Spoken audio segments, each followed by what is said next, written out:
Hi everyone, Miss Bartholomew here. I would like to introduce you to our first lesson on contours. You may or may not have heard this word before, so please listen to the following lecture to help you understand what this word means. Contours are found on topographic maps. Topographic maps are two-dimensional models of the Earth's surface. It is a representation of a 3D world.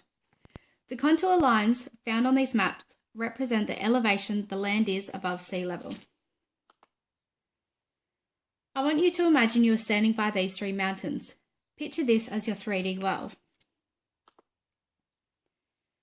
If we were able to reach these mountains with a marker, we could draw on all the contour lines as shown here on the picture.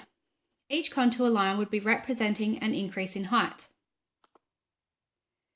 Now if we were to look on a map or from a bird's eye view, this is what the contour lines would look like.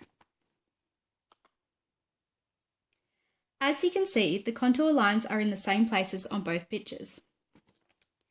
If you look at the 1,000-metre line here and here, it's actually the same in both pictures, just a different representation.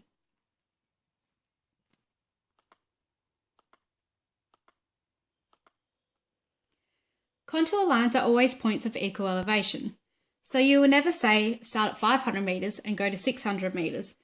Rather, there would be two different contour lines representing these. They also represent the shape of the land. As you can see on here, this represents the change in the shape of land.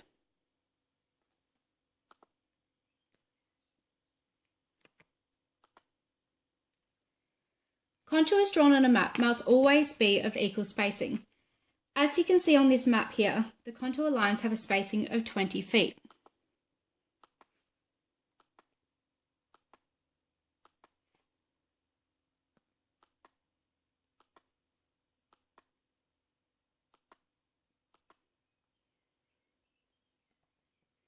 You will see on maps the fifth line is always printed darker and has the elevation height written, whereas the other four lines have no numbers. The fifth lines are called index lines. So how do you think you could determine the height of the other contour lines? That's right, because they're of equal spacing, you would be able to work it out by adding on the amount required. Here is a better picture of how index contour lines look on a map. See how not all of the lines have numbers on them, only these ones. So here are some rules for contours. Contour lines never cross or overlap. Contour lines are always in the closed loop, meaning they will always form a closed circle even if the shape of the land is different. The closer the lines are together, the steeper it is. The further apart they are, the flatter it is. As you can see here, they're close together, so it's steep land.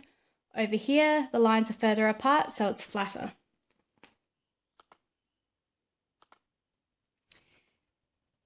These here are examples of contour lines representing this cliff. Because it's very steep, the lines are very close together.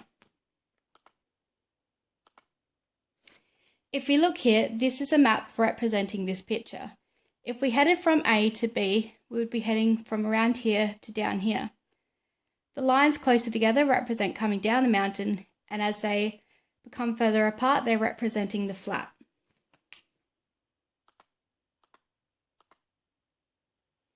Finally, we are on to what is known as depressions.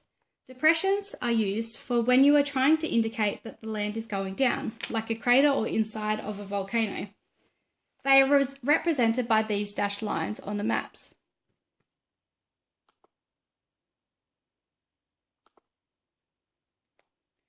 I hope you have enjoyed this lecture. Remember, if you have any questions, please post on the online forum. Please proceed to the following video to discover how you can draw contour lines matching a landmark feature.